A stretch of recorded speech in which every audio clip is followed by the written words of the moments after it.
day, right? So, traveling while I'm talking. So I want to, while I'm here sitting in the silence of my own mind, might as well just talk, right? Get what's on my mind out. So,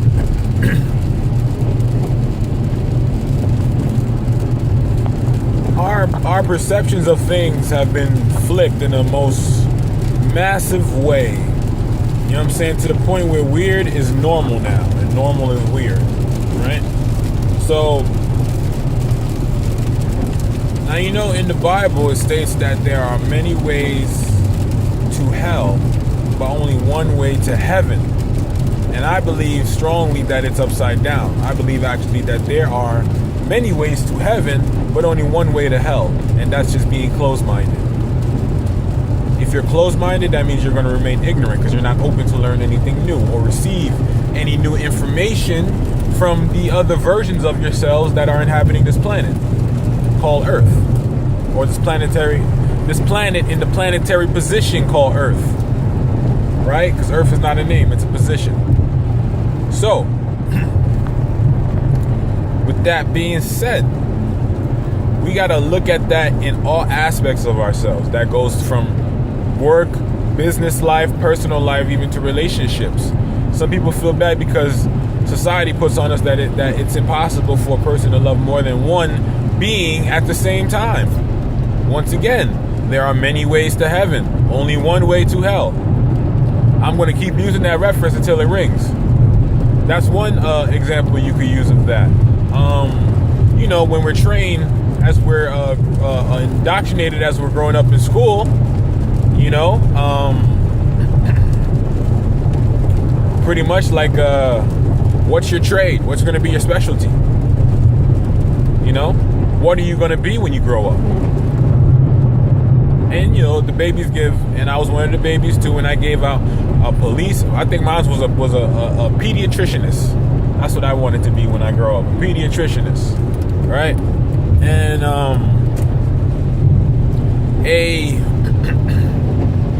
in that same form, you have to. What society is demanding of you is you got to select one trade and be great at that shit. Once again, there are many ways to heaven, only one way to hell.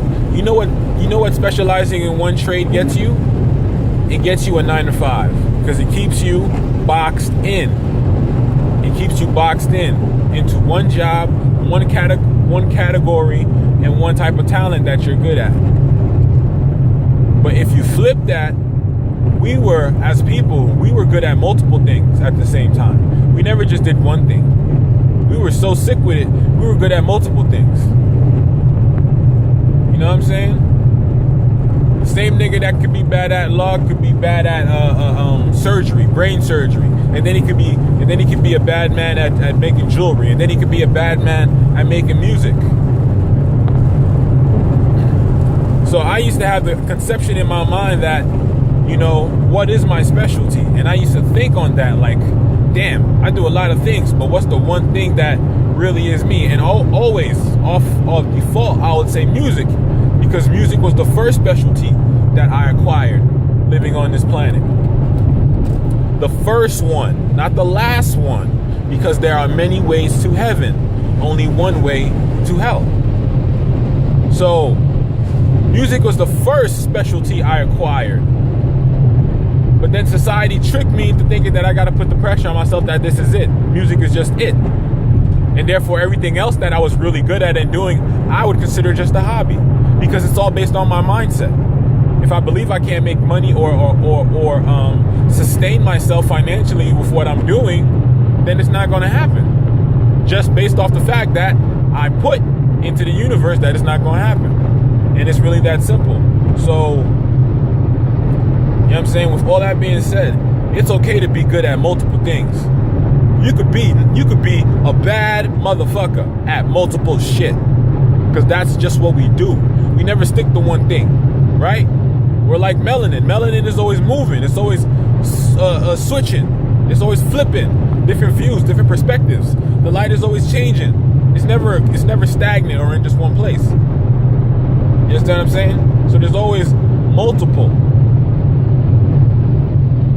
And so that's what we got to get out of the frame mind of thinking that, I need to be good at one thing and one thing alone, and everything else will be everything else. Nah, be good at multiple things. Have multiple ways of financing yourself, right? Don't just have one way of bringing in income. Have multiple ways. Multiple ways, because once you get into a groove of creativity and manifesting, you just start picking up shit real quick, because it's all in alignment, it's all in tune. But if you choose hell, right, which is only one way to hell, and that's being ignorant and closed-minded and not being open and fearless enough to try something different, to step outside the box and say, I never tried this shit before, but fuck it, let me do it and see what happens. Because you never know. You might be a bad motherfucker at it, and that might be another bad motherfucking talent you have acquired. The point of this existence is we never stop acquiring specialties and talents. All right? We're superheroes, meaning we acquire as many talents as we can, and the amount of talents we acquire through experience, right, will kind of shape and fold the type of power or abilities each individual has. So your experience determines your abilities, because each experience that you can conquer and you face and you work through, you gain a new ability, you gain a new power, whether that power is to be more open or to have a new perspective or whatever it is. Because you can crucify yourself, right? Or you can crucify the lower self in more than one way, because there are many ways to heaven, only one way to hell. The only way to hell is to keep the lower self alive and to keep the higher self dead. But there are many ways to heaven, many ways to crucify or subdue the lower self. So, once again, no need to just focus on one. So, that alleviated so much pressure off my shoulder. Like, I could be great at multiple things. I don't have to be just good at one thing. I don't have to just have one specialty.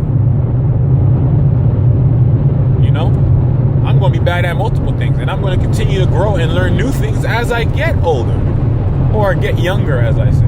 So, it's a good thing. Spreading yourself around and trying different things is a good thing.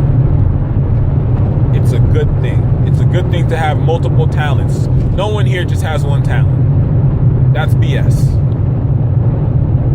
That's BS.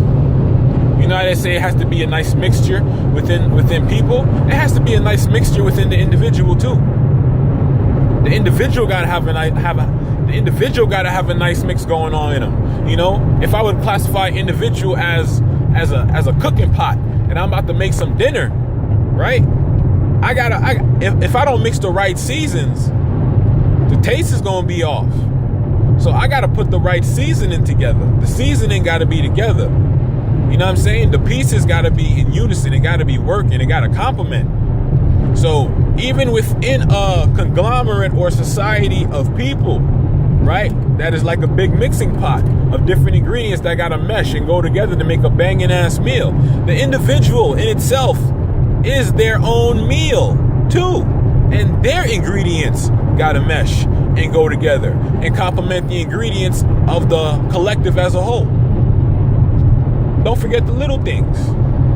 First step, first step, first step. And that's my opinion on that. Oh, and there's another point I wanted to bring up, because a brother named Tana, he's half Samoan. He's Samoan. And I should just say American. He's American. Or Polynesian, if you want to call him in his proper status of Polynesian descent. He gave me some great insight yesterday, yo. This motherfucker is a fucking bad man, right? So, what he said was, if you ask a child, right, in school, what do you want to be when you grow up? That shit is a trick. The reason why that is a trick is because asking someone what do you want to be when you grow up is already assuming that they are not who they are already, right? Because rather than me ask a child, what do you want to be when you grow up? Why not we ask the children, who are you? Because if they're growing up to be somebody, that means they're going to be somebody based off of something that they see, like an imitation or a template, and they're just going to copy. They're going to add their own flavors in there, and bits and pieces, or however they see fit. But it is going to be generally copy off of that. So that's a trick. The children already know who they are. We don't need to ask them what they want to be when they grow up, because that is a trick to get them off their original purpose, which they know as children. The children already know what their purpose is. We're asking the wrong questions and we're confusing them. We don't need to ask them what they want to be when they grow up anymore. That's a spell. Break that spell. The positive incantation or the mantra that we need to be introducing to our children is, who are you? So that way we can get a clarity and understanding of who that spirit is. Because the spirit will tell us who it is. We don't need to find out what they're going to be when they grow up. They are right now, at that present moment. So they can tell us who they are. That's just how I feel on that. And that's all I got to say. Peace, fam.